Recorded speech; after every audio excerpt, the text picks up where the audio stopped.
Welcome. It's great to see this fantastic turnout. My name is David Hart. I'm the director of the Mitchell Center. It's really looking forward to today's talk. I've been looking forward to it for a long time. But before I tell you a little more about our speaker, just watch a few things go by here. There is no talk next. Usually you're here, or if you want to be, at 3 o'clock on Mondays, but not next week. It's spring break. 2 weeks from then, though, when you watch the slide go by, Fran Ulmer will be speaking.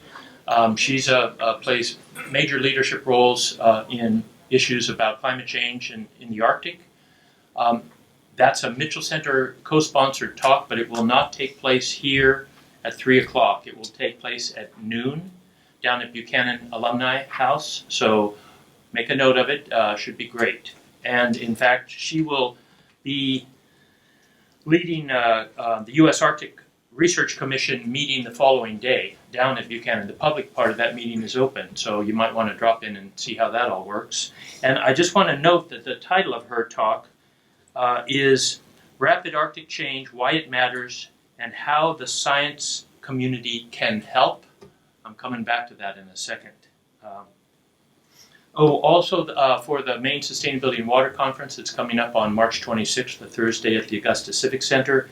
Online registration is now open, so sign on up.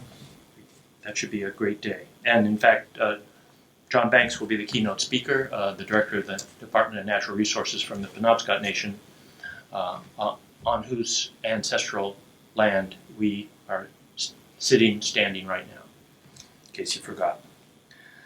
So today it's a great pleasure to welcome Abe Miller-Rushing to the Mitchell Center. I don't know everything about Abe by a long shot, but I'll tell you a little bit that I do know. He got his undergraduate degree in biology at Grinnell College. A big prize for the person who can mention the last speaker at the Mitchell Center who got their undergraduate degree from Grinnell College, only about a little over 6 months ago.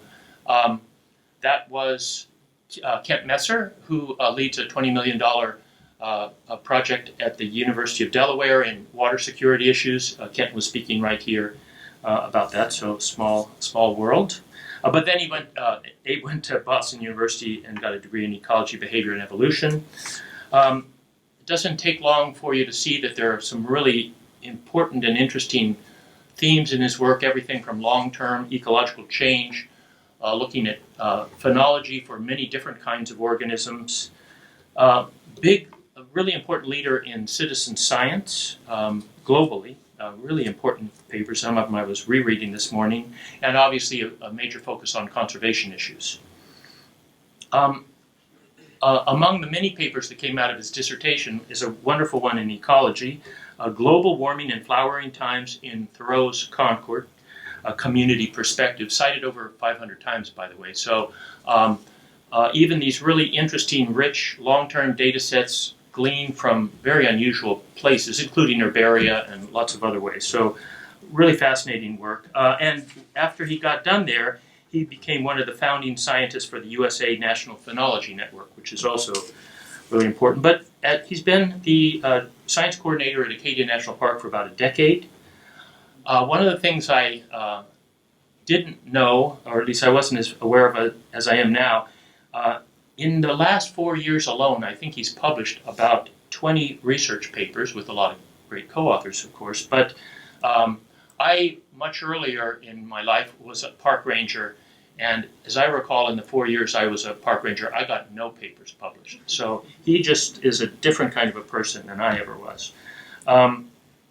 So at Acadia National Park, and you're going to hear about this, it's really fascinating to see the way in which he, with his team, are thinking about what kind of interdisciplinary approaches can be used to help guide their conservation efforts in Acadia. And as his career has gone on, this interest in kind of how you translate science into management practices, into planning, how the public gets engaged in research, and how to do this in a dynamic environment. In other words, things are changing fast in ways we can't predict oftentimes. And so how do you do that? How do you adopt a mix of practices that helps to, resist, accept, or direct change? He's going to talk about that. The title of this talk, Shifting Paradigms to Manage for Change in Acadia National Park, and here's where I want to remind you of Fran Ulmer's title, Our Approach and Where We Need Your Help. So you have two major speakers who in their titles are saying, here's where we need your help. And I think that's pretty wonderful that they would take the time from their busy lives to come and help us look at the world through their eyes in terms of where the kind of expertise that we either have or hope we can develop could actually match up with their needs. And the beauty of it, if we get it right, is it might mean that some of the science we produce is really going to be more useful in the real world. And I know a lot of you, and true for me as well, that's a big part of why you do what you do. So please join me in welcoming Abe Miller-Rushing. Here's the hard part. I've got to get you out and get you started. So, are you up here? I think that one.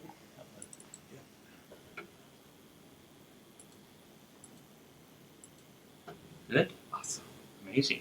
I don't usually pull this off. Thank you. Alrighty. So Acadia National Park is on a journey, and climate change has Acadia National Park on a journey, and we don't really know where we're going, right? Conditions are changing really fast, and we really need science to help us map out that landscape and understand where we're going and help us make decisions that are going to keep Acadia's natural and cultural resources healthy for future generations. And that's basically a summary of the talk I'm going to give. So in just a few seconds. But I'm going to be talking about giving this talk kind of from the perspective of a park manager. And a lot of the science that David was mentioning that I've been doing, I'm spoiled because I get to work with a lot of other people, and so there are a lot of collaborators. And here's just a handful of the collaborators that I'm going to be talking about their work. It's mostly their work, and I add a little hand every once in a while. So I'm going to go through this. Just to give you an outline of where we're going, I'm going to start with kind of setting the stage, just kind of how this paradigm shift is happening within the National Park Service and how we're managing change. And I'm going to give kind of two examples that I'll go into a little bit more deep with a little bit more depth in terms of vegetation change and intertidal change. And then I'm going to talk kind of about where we're going and how your help can fit in. And so, of course, change is not new. Climate has been changing for a long time. Resources have been changing. Ecosystems have been changing. We were under a lot of ice. This spot was under a lot of ice a long time ago. And so that is not new. But what's kind of interesting is that protected areas, and national parks in particular, were created kind of with this idea that we could keep things from changing, right? So national parks were created explicitly to preserve the past, as Starker Leopold put it, kind of preserve these parks as vignettes of primitive America, or some other people call it, preserve these as museum ecosystems. So this was the initial goal, and what people were kind of aiming for the most part, in most of these places, were aiming for pre-European contact kind of conditions. Of course, we now know that that's really not possible, that climate change is really, that even Acadia, and I'll come to some examples in a little bit, has changed really dramatically over its 100-year lifetime. And what this is forcing us to do is really rethink our management policies. So our management policies and all the training of the thousands of park staff, and this is actually true for Forest Service staff and Fish and Wildlife Service staff and protected area staff all over the world, they're all trained in how to keep things from changing, right? Conserve, restore, preserve. We were not at all trained, nor were policies written to manage for change. They're designed to make change hard, to actually go backwards in time. And so we're having to really rethink our management policies, even the management policies that were written as recently as 2006. How do we interpret them, and how can we allow ourselves to do what we need to do to keep our ecosystems healthy? So that's just by way of saying that this is a really big change. And so we're having to make decisions about whether we resist some of the changes that are happening, which ones we try to resist and hold back, put our finger in the dam, which ones do we accept and kind of adapt as we go, and which ones where do we actually direct change, which is really makes people concerned a lot of times in the when we're talking about directing change in the national parks, like actually helping it change in a particular way. And we also are really needing, what this requires us to do is really recruit forward-thinking research and engagement. So we really, a lot of, in the past, research, especially in parks, is kind of explaining what's there, how it works in the past. But right now we need research that really has an eye towards the future and informing decisions, and really engaging the public and stakeholders who we really need to help us make decisions going forward. So in Acadia, we're really lucky because we have one of 18 research learning centers that were created in the National Park Service. The one in Acadia we manage collaboratively with the Schoodic Institute, which is the nonprofit partner that helps us with that. And these research learning centers were explicitly charged, or are explicitly charged with helping national parks adjust and increase the amount of science we're doing and help better connect it with management and communication. And even though, so climate change wasn't mentioned explicitly in that initial charge, but boy, it's kind of implicit throughout. And definitely it's a big part of the reason why we need this more science and better communicating and better connecting it with management. And so we've got this document that kind of sets out the vision for these research learning centers, helping national parks become living laboratories, science storytellers, and exemplars of using science to manage resources and enrich experiences. If you're interested in going to any others, there are really strong ones in Glacier National Park, Denali, Point Reyes, Smoky Mountains as well. There are a handful of others. I'd be glad to talk to anybody about them later if you're interested. But in terms of that, so that gives us some capacity to help us think about things. And I'm going to go through a couple of projects that we're working on, or there are actually lots of projects that go into this. But I'll start with vegetation change and how we're going through this and thinking about where do we resist change, where do we accept change, and where do we actually want to be thinking about at least directing change in a particular way. And so, anyhow, this is a nice view. I'll come back to this in a little bit. But Acadia's forests, by and large, are actually pretty healthy right now. And much healthier than actually the surrounding landscape. And they are mostly spruce, it turns out. So this is just showing it from our inventory and monitoring data. So these are some of the most common tree species in the park. And each of these points just shows in 2006 to 2009 kind of how much basal area of the trees there were, and then 2014 to 2017. And you can see there's just way more red spruce. I think it's about 1 out of every 5 of the trees in the park is a red spruce. So we have a lot of red spruce, and it's actually increasing in abundance right now.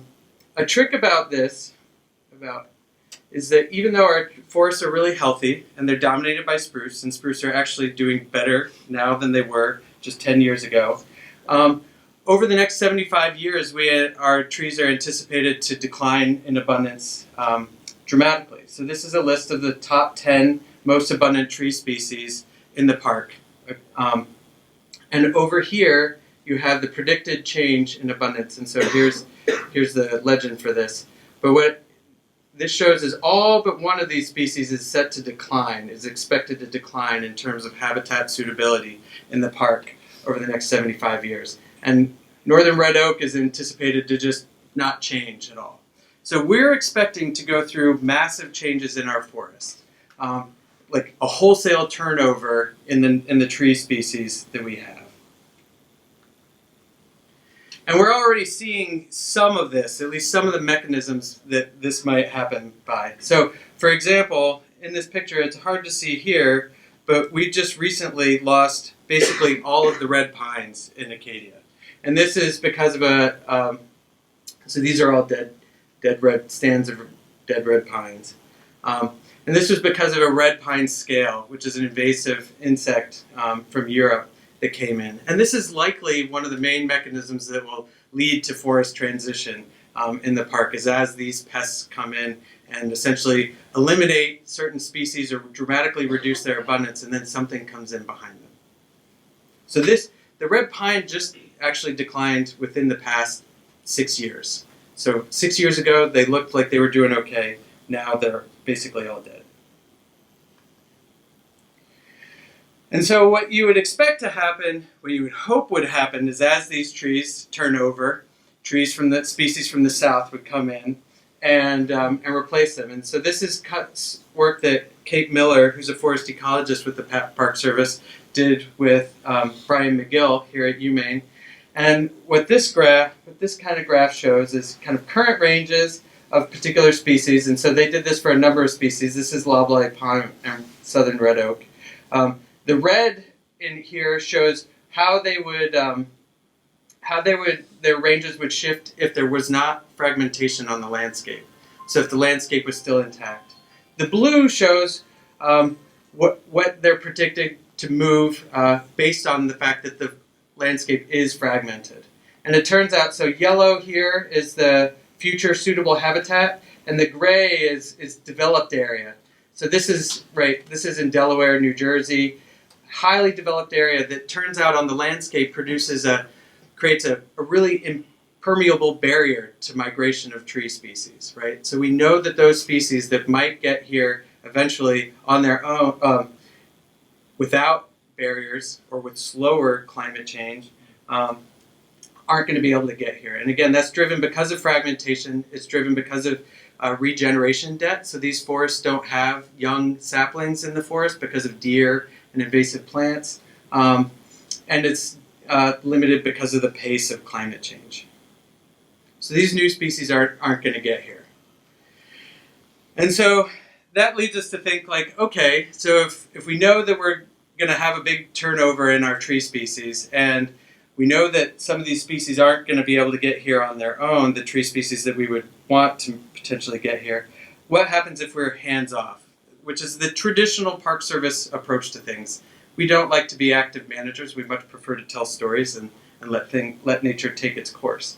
But this is, here is just, I'm going to show a series of 3 images taken from Morristown National Historic Site in northern New Jersey, which is a site that that gives us kind of an example of what might happen if we were taking our hands off. So this is from a long-term monitoring plot there in 2009, and this is invasive Japanese barberry here.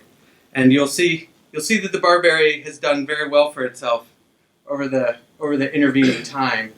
And so if we're hands off in this kind of changing time, we know that invasive plants like Japanese barberry, glossy buckthorn, honeysuckles, and the like are very good at getting here on their own. And so if we are hands off and let things transition as they would without active management, this is what we expect to happen. And this is definitely what is happening in national parks in southern New England and the Mid-Atlantic. And we are seeing this play out a little bit in Acadia already. And so this is work that Caitlin McDonough-McKenzie did when she was at Boston University. She's now a postdoc here at the University of Maine with Jacqueline Gill. And looking at a flora of Mount Desert Island that was done in the late 1800s and then repeated just recently. And so looking at those data, we're able to see that the flora is in fact changing.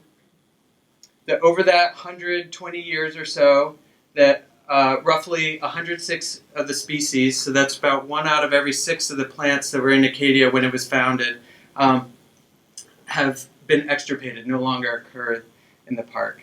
About 34% have declined in abundance, and all habitat categories kind of lost evenly. So that's to say that the same proportion of the forest species and grassland species and wetland species and freshwater species, they all declined roughly evenly, which kind of suggests that the driver is not just habitat loss, or it's happening kind of across the habitat types. So something like climate change or like nutrient pollution, something like that. But what what's also we're seeing here is a net loss of native species and an increased proportion of non-native species. In fact, we have, I think for almost every species that we've lost, we've gained almost 2 species. So, but they're almost all non-native. So our flora has gotten a lot more non-native. And this is, again, indicative of the change that we would expect to happen if we're going to be hands-off, that the non-native species are likely to get here more quickly. And so what do we do? This is our kind of question, and I'm going to talk about some of the actions that we're taking here. So one thing that we do is we're resisting, particularly for invasive plants. We're investing a whole lot of time and money in removing invasive plants, and we've been doing this for about 30 years. It's actually easily the biggest program that we have within resource management at Acadia, and incredibly, after 30 years of really aggressive management, we're now mostly down to managing small populations and new invasions. So we're one of the biggest success stories, I think, in terms of invasive plant management in the eastern U.S. And this is really because we're at kind of the edge of the developed East Coast.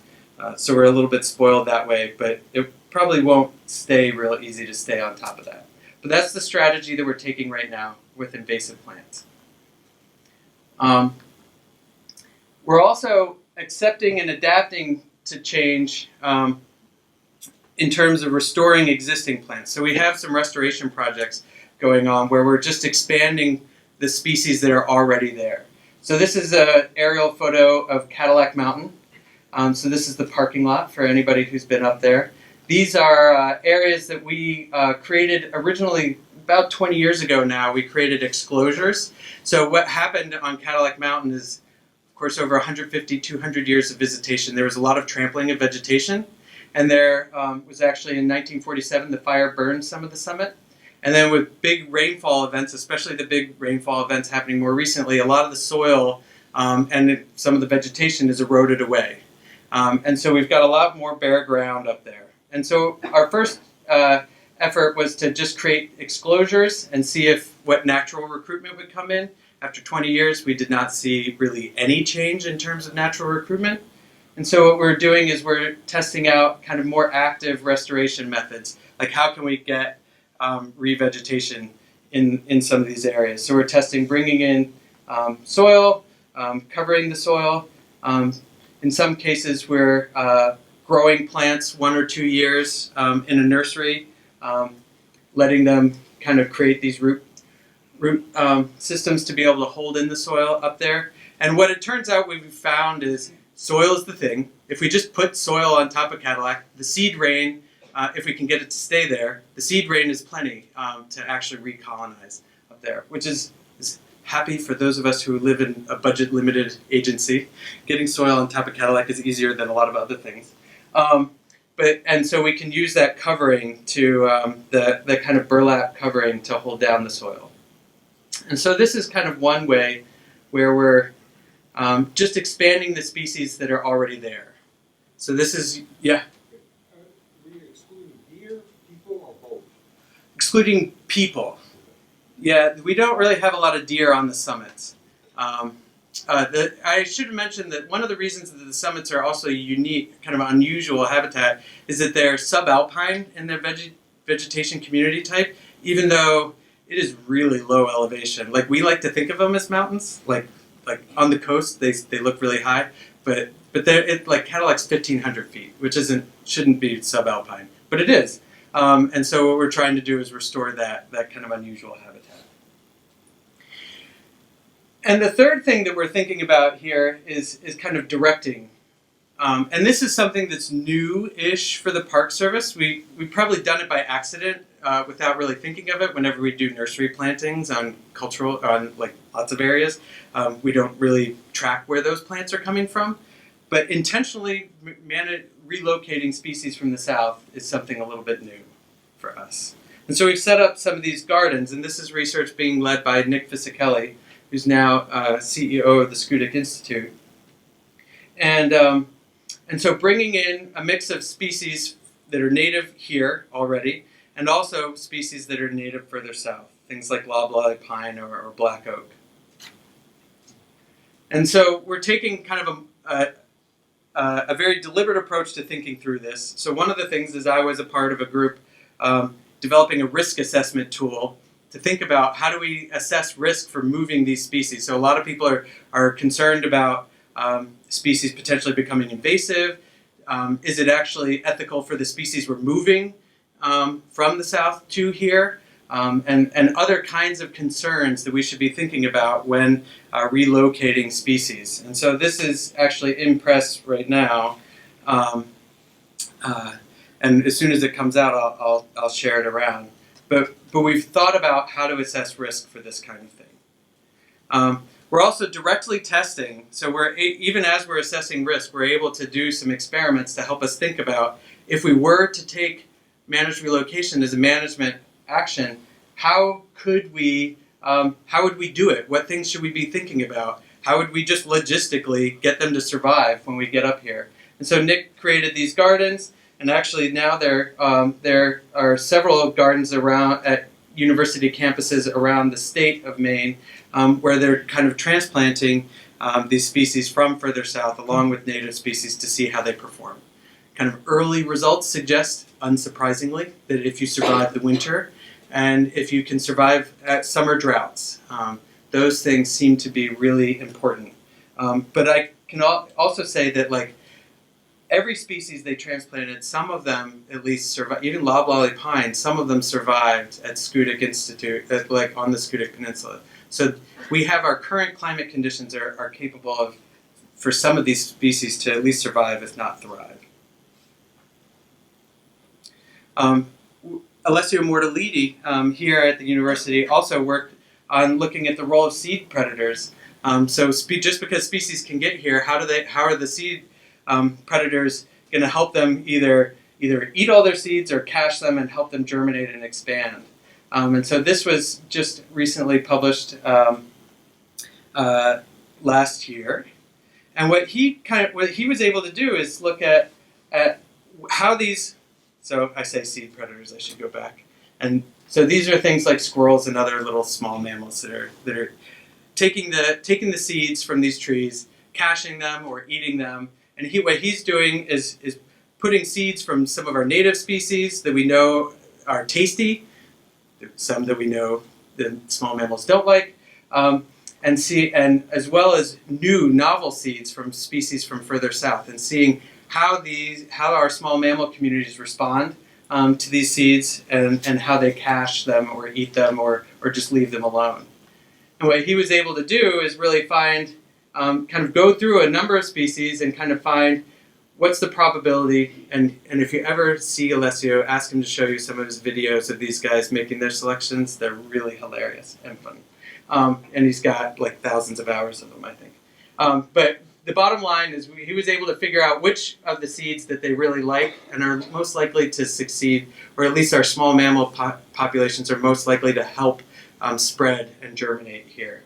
And he found, kind of a bottom line here is that he found that they like big seeds with hard shells, and those are the ones that they tend to like. And so those are the ones, and that's again telling us something. If we're going to relocate some of these tree species, how are our small mammal populations going to respond and help them along or hurt them? And the project that we have coming up is with Chris Nadeau from the University of Connecticut, who's going to be starting up a postdoc at Northeastern University, is looking at the role of genetics.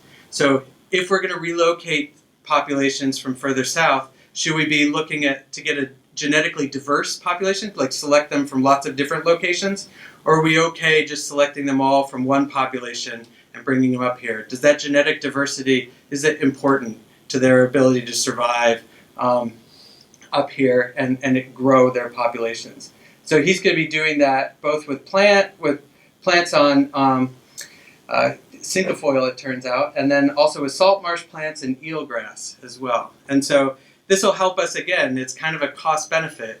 We could spend a lot of time and energy worrying about genetics, which in theory ought to be important, but in practice, is it important? And so this is a project that we're looking at. And so this is where science is really helping us make these kind of cost-benefit decisions and also logistics decisions about how we might direct change if we want to. And so when would we make this kind of decision if we were going to direct change? One is the restoration project. So we're really actively thinking about it for Cadillac Mountain. So we could expand the species that are already on Cadillac Mountain right now. We're also even testing bringing back species that have been extirpated on Cadillac Mountain, seeing how they perform right now. But we're also interested in thinking about, should we bring in species that, it's a lot hotter in the summer, it's dry, there are longer dry periods in the summer right now than there used to be. Should we be thinking about bringing in species that are going to be able to, we think are pre-adapted to those conditions? We might prepare for a disturbance, prepare for that next outbreak of a red pine scale for a more widely dispersed species. God forbid something hammers our spruce. And so we could imagine doing managed relocation in preparation for a disturbance or in restorations after a disturbance. We're also thinking about it in terms of after we remove invasive species. In some big stands of glossy buckthorn, for instance, if we remove it all, that leaves a big area of disturbed habitat. Should we be planting, what should we be planting behind there? And also to preserve endangered species from the south, bring them up here. So those are kind of areas. And so we're keeping our options open and really trying to do the science to make informed decisions and monitor the effectiveness of those decisions. So that was my first case study. The next one is much shorter, and it's a really different kind of way. So the vegetation example really I wanted to highlight how we're thinking about potentially directing change and how we're thinking about the options we got. With intertidal change, it's really a lot about engagement with the stakeholders, which is another thing that we have not historically done well as an agency. Acadia, our intertidal was largely ignored for the first 100 years of our existence. Almost all of our effort, in fact, I don't think we've ever had an intertidal or marine ecologist on staff. Almost all of our resource management efforts is on forests, lakes, and streams. Very, very little on the intertidal. And in fact, very little science for a long time. There was some, but not as much as you would think on the intertidal. But of course, intertidal has lots and lots of change happening, right? Any problem that any threat to Acadia's natural resources that is happening in the intertidal and is probably hitting the intertidal worse than any other ecosystem we got. Whether it's invasive species, whether it's warming water temperatures, storm surges, ocean acidification, crowding is basically where everybody goes in the park, all of our 3.5 million visitors. And so you can imagine that these are all hitting it. And just recently, we've had a change in legislation that is legalized traditional harvesting. And so we have traditional harvesting of clams and marine worms. So these are like sandworms and bloodworms that are used for bait. And so we've got a new stakeholder group and a new activity happening in the park that we need to work with. And so a question that comes up is, given these changes that are happening and kind of the changing dynamics, can we work together? These are groups that don't historically get along super well. So we have scientists, we have Marine Patrol and other parts of Department of Marine Resources, the clam and marine worm harvesters, as well as the local shellfish committees and whatnot, and our park staff. Others, folks like tour operators and other folks as well. And so the question is, can we get along and actually figure out how to manage this resource? And so about 5 years ago, four years ago or so, we got everybody in a room, and we knew we needed to make this. We needed to take a start at making things work. So we got all of those different stakeholders in a room at the Schoodic Institute to try to come up with this start building relationships and understand our intertidal system. And so, believe it or not, at the end of that day, or two, I think it might have been a 2-day workshop, that first one, we came up with a conceptual model. Believe it, we had clammers and marine worm harvesters doing this kind of stuff. And so what this is a model that shows, here's our intertidal. This is using the open standards for the practice of conservation if you're interested in building pictures like this. Marathi is the software. But kind of, we mapped out what the ecosystem services were that we think are happening, and we mapped out what are the threats to the intertidal or factors that influence the conditions in the intertidal, and where do we have management? Where can we apply management leverage to improve the health of the intertidal? And so we got all of us, believe it or not, to agree on this, and we were pretty happy with ourselves. But you can see that also at a part of the discussion, there was a lot of discussion about the importance of respect, about communication, about understanding each other's expertise, that we all had different expertise that we're bringing to the table. It wasn't just the scientists that had the expertise, but the scientists were key players in the room. We spent another day that we went out, and this was the day that we actually went out and harvested clams and marine worms in the park with the clammers and the marine worm harvesters. And so all of the same group went out, and we were, it was an opportunity for those guys to show us the knowledge that they had and how they understood the health of the ecosystem, how they could tell between a degraded part of the mudflats and a really healthy part of the mudflats, and how they looked at it. And there was a lot of relationship building there. And luckily we've been able to really maintain that going forward. And as a result of the outcomes of that, we've expanded our biodiversity surveys, and we've expanded the kinds of things we're looking at in these biodiversity surveys to be looking at, we hadn't actually even been monitoring the mudflat conditions before. We're starting to do that now, and working with DMR, Department of Marine Resources, on that. We're mapping and assessing vulnerabilities, and so we're working with the Wheatland Lab. To map, believe it or not, we don't have low tide images of our intertidal ecosystems. And then we're working with a group at the University of Rhode Island. This is not Acadia, but to do this kind of thing where we get an image of the coast of the park and are able to say, given climate models and given the topography of the intertidal and the coastline, what are the areas of vulnerability in terms of infrastructure and natural resources that matter to us, but also that matter to the clamming and worming community as well. And we're testing management strategies. And so this is a group of middle school and high school students from Sumner High School who are testing out ways to reduce green crab predation of clams. So these are guys who could become, actually some of them might be clamming, I don't know right now, but certainly some have family members who are at the moment. And so they're actually out there doing this, they're testing methods to reduce green crab predation, and they're assessing sites that the clammers and the local communities are thinking about restoring or seeding clam flats. They're identifying places where it's worth their investment or places where it's not. And so what they were able to do is identify certain areas that had been thought to be good restoration areas, but that had milky ribbon worm. And so that would have ended up killing all of the clams that they might have restored. And so this is engaging the students in science that matters to the community, also matters to the park. And they were sharing their results at the Fishermen's Forum and other venues. And then we're continuing to assess and how the project's going, update our forecasts of how conditions are likely to change in growing the crew. We now have aquaculture folks like oyster farmers and the like joining our meetings, and so that really adds to the diversity of perspectives that we're bringing. And so we're really strengthening these relationships with the people who know the resources the most and will help us really keep them healthy. And this we found is really improved our understanding of the intertidal, and I think we're really committed to keeping this going and finding resources to keep these conversations going and continue with projects that are valuable not only from the park's perspective, but from the community's perspective. And so this last section is kind of, we need your help.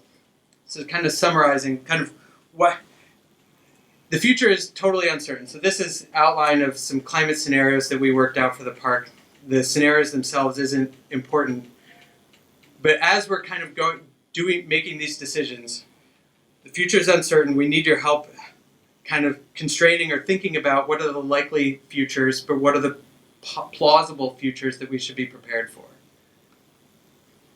And we have lots of big management decisions that we're making in this environment. So we're in the midst of implementing a big transportation plan. So this, starting next year, actually starting in October, it'll take, for a short bit, it'll take reservations. You'll have to have a reservation to go up to Cadillac Mountain. And there will be other parts of the park that the reservation system will be implemented as well to control crowding. And so there are questions about how is that going to affect visitor visitation throughout the park? How are they going to move through the park? And how is that going to affect resources, their impacts to resources? There are public health issues, whether it's Lyme disease, and there's a big, we're working with a group from here at UMaine on this. That's been really helpful both to understand management, how we might manage ticks, to reduce public health impacts, but also how we can communicate that risk to reduce public health concerns. And we also have public health concerns about harmful algal blooms and other things as well. And we're also assessing our management actions. So as we do these management actions, it is really vitally important. We know we're going to screw up. We know we're going to do things wrong.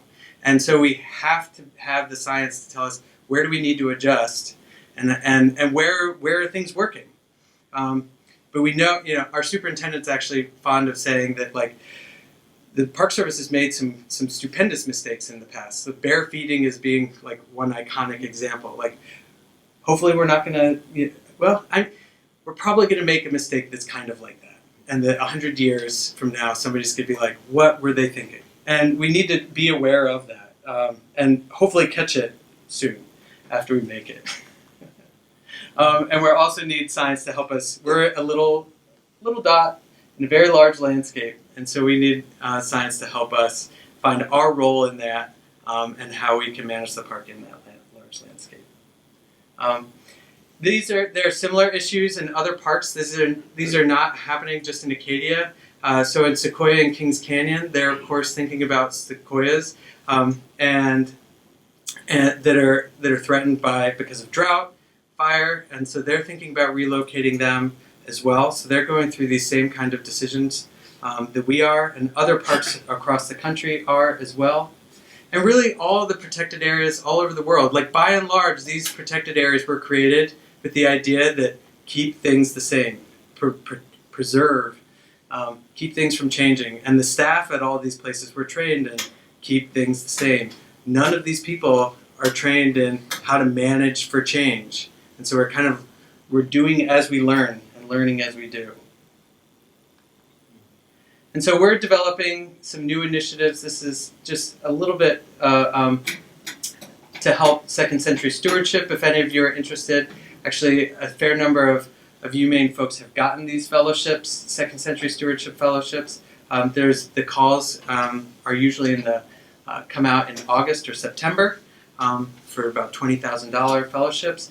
And then we also are running workshops for science communication and engagement and conservation solutions. This started as a pilot in Acadia with a partnership between Schoodic Institute and the Park Service and the National Park Foundation, and is now expanded to a number of parks throughout the country and partner organizations.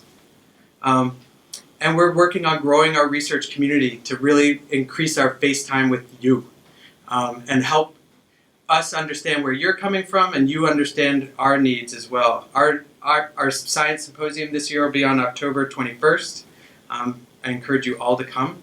If you're interested in doing research in Acadia, here's some links. I'll put this back up at the end of the talk if you wanted to get those websites. And if you want news about science in Acadia, you can go through the Schoodic Institute or their social media, or the park social media, although science is a much bigger part of the Schoodic Institute social media than it is ours. We're working with lots of partners, and one thing I want to emphasize here is that University of Maine has really been a critical long-term part of the success of Acadia. So whether it's looking back at mercury pollution and other sources of pollution through lake cores, or looking at nitrogen cycling and kind of how that's working in the park, or restoring sweetgrass harvesting, traditional sweetgrass harvesting in the park, which is a project that we're working on right now with Suzanne Greenlaw and others here. It's really been a critical partner, and I think it will not stop being a critical partner, and we look forward to continuing to work with you on these issues. In fact, now it's more important than ever. It seems cliche, but it truly is. We really need way more science than we've ever had in the past to be able to help us navigate this kind of journey we're on. So with that, thank you, and I'd be glad to take any questions.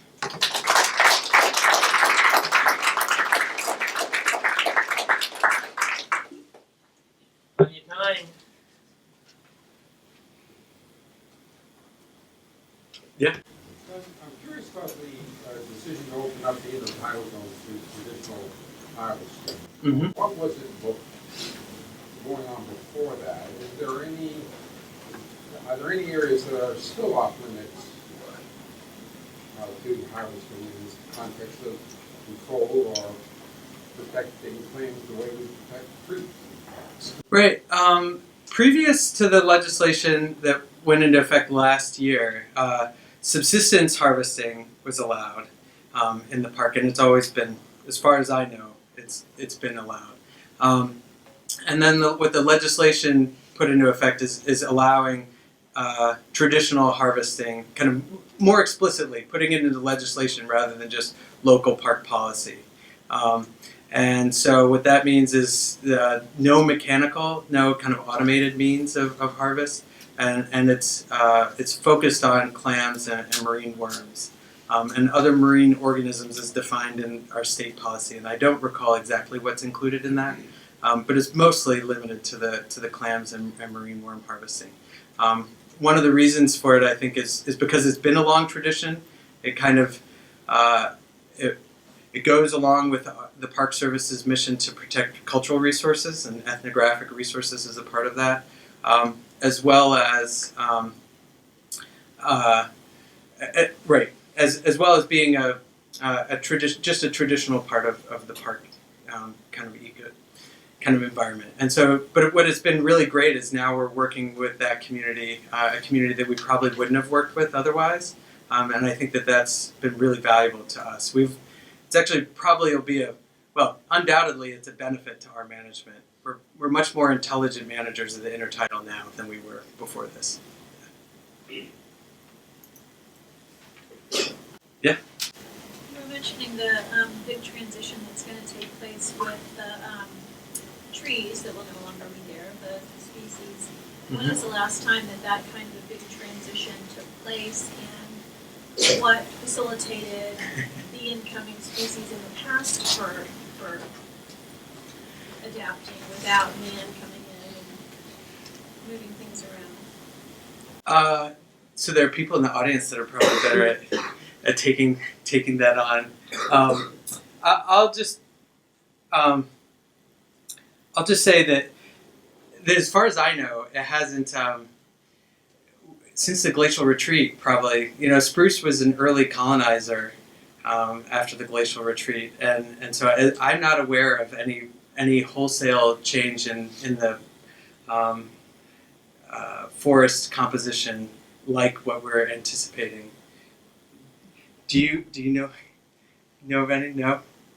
Okay. So we've got research going on, ecological research. So Jacqueline Gill's lab and others are doing pollen cores of our lakes, looking back at the changes, but they'll only go back to the last glacial retreat as well.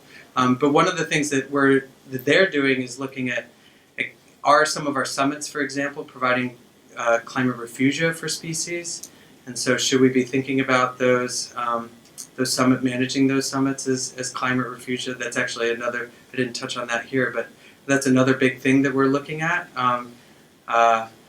Is how do we identify areas that will likely provide refugia for species as conditions change, including our spruce, and how might we protect those areas? We have some initial evidence that some of those climate refugia in the future are likely to be biodiversity hotspots in the park, and so I'll be at a workshop next week actually trying to work that through with some folks. Yeah. It's So a lot of MDI is the park, but not all of that forest is, Yep. right? So how do you manage like invasive species and stuff where you can't actually do it, but it's right next door to the park? Yeah, it's hard. Yeah. we get frustrated sometimes. So one of the things we try to do is we try to communicate, right? We try to work with, I don't think any of the local nurseries anymore carry anything, any invasives anyhow. They of course carry non-native species. And we do try to work with landowners, and at this point we're actually transitioning to a phase where we're trying to work with Friends of Acadia and others to communicate more aggressively to local landowners about not planting and even actively removing invasive species on the properties. In some cases, it's just that it's hard to make that a priority for anybody, and so we need to figure out models to do that. Even towns, on town land, there's knotweed just all over the place, and so how to prioritize removing that when we know it's an expensive and labor-intensive process. So we'll be working on that, but we're never. It's not realistic to think that we're going to be able to get rid of that pressure from species moving in from the south. There's just a lot of invasives, and they're not going to be able to remove them from areas. So we're always going to have that seed rain pressure of invasives, and how to work invasives management as a sustainable part of park management. It'll be interesting if we are able to maintain that. I know one of the drawbacks of national parks is obviously national parks want tourism, but tourism also means a larger carbon footprint. Mm-hmm. I was wondering, since ships come into port, cars come back and forth to the park, is the reservation on mountains was that intended to mitigate carbon footprint, and is there other efforts going on in the park that are aimed at mitigating or alleviating the increasing carbon footprint of Acadia? Yes. So there are efforts to try to. A big part of the transportation plan that we're implementing is to get people on buses. So one way to avoid having to get a reservation is to ride a bus. You can just get on the bus, and you can get into parts of the park without a reservation, or you can ride your bike. And on the loop road, you can ride e-bikes. And so that we are encouraging people to do that for sure. It's definitely a thing that national parks. We have probably a funny psychology around carbon footprint because one of our missions, like you were saying, is to connect people with nature. Like we see high visitation is kind of a double-edged sword, right? So one, it's a high carbon footprint. Two, it increases footprint on our resources. But at the other, we'd probably rather have this problem than have nobody really want to come visit our national parks and not be connected with these natural areas. And so that's kind of the trade-off we're playing. And I can't put it into a carbon footprint analysis, like what impact does visiting a national park have on people's behavior later on, like after they go back to their homes. But that's certainly something that we try to message. We're one of the only. I think we were maybe the first national park to actually have a visitor exhibit area that was dedicated solely to climate change. So at the Nature Center at Surdamont area of the park, that exhibit space is it's one of really 2 or 3 indoor exhibit spaces we even have, and it's entirely dedicated to climate change. So we do a ton of communicating about it. But what impact that has on visitor behavior, we don't know very well.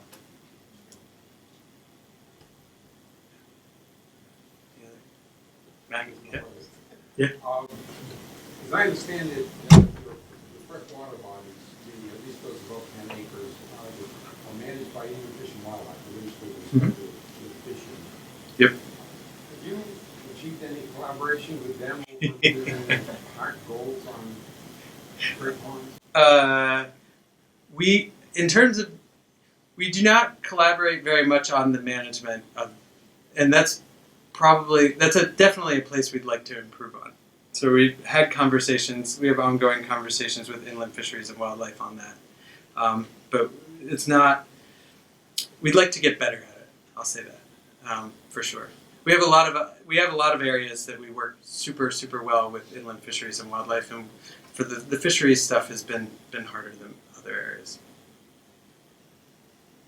So I was trying to think, you've got a big audience of students here, and universities are always thinking about how to how they should change through time, just like you're talking about. So if you are in charge of the University of Maine, thinking about the kind of culture of agencies like the National Park Service and this kind of past culture training about keep things the way they are, right? But preparing for all the stuff you talked about here, what would you do differently to train the next generation of leaders in the parks and fish and wildlife and resource agencies? Yeah, it's a good question. I think a lot of it is dealing with scenarios, so uncertainty, making decisions with a lot of uncertainty. I think engaging with stakeholders in decision making and how to work that into projects, how to do science that engages stakeholders at the question asking phase. I think that those kind of things are really important, and any more these decisions and a lot of the science underlying it, like there's a big social science component to it. There's a lot of values in it. So I didn't highlight that point, but when we make decisions about whether to direct change and how we make those, like science can tell us so much, but then we're having to make value judgments on what do we want. And it's no longer so obvious. It was a relatively easy answer when we said we want pre-European. That's what we want. And going forward, it is really hard to say what we want, and it's hard. And so even just articulating management goals in a changing environment, we're really bad at. What do we mean when we say ecological integrity or healthy ecosystems in that kind of changing environment? How do we know good from bad? How do we know? Like at one of those intertidal workshops, we were saying, oh, if this happens, we know it's unhealthy. But then we went through this exercise. We were like, okay, 50 years ago, if we had been sitting in the same room, like we would definitely be saying it's horrible, it's totally unhealthy, right? And so kind of given that, but right now, would we say it's unhealthy? I mean, or anyway, it's an interesting exercise to go through. Like, how do you put yourself 50 years ago, put yourself now, and put yourself now, like in the seat 50 years from now? Like, what would you really say is unhealthy? Those are hard things that are really uncomfortable to be in the room when those conversations are happening. People just don't like to think about like how much things are going to change and how we can be okay. What are the changes we're okay with? And what are the things we let go? One real quick story here is on St. Croix Island historic site on the St. Croix River between Maine and Canada. So we had a workshop there. That island is eroding because of storm surge and big storms and erosion and things. And basically we had a workshop and we recognized there is not a thing we can do to keep that thing from eroding completely. It's going to turn into just its rock base. We're going to lose archaeological stuff. We're going to lose all kinds. The whole reason the park exists is going to be gone. And boy, was that a hard conversation. But we're having those kinds of conversations. Like how do we decide what things to give up? How do we decide where to focus our energy? And what things are we okay with? And what things are we not okay with? And what do we want? Those are hard, and that's the thing that none of us were trained on, not even a little bit. I think we're at time. I'm sure this conversation could go a lot longer, but let's thank Kate for a wonderful.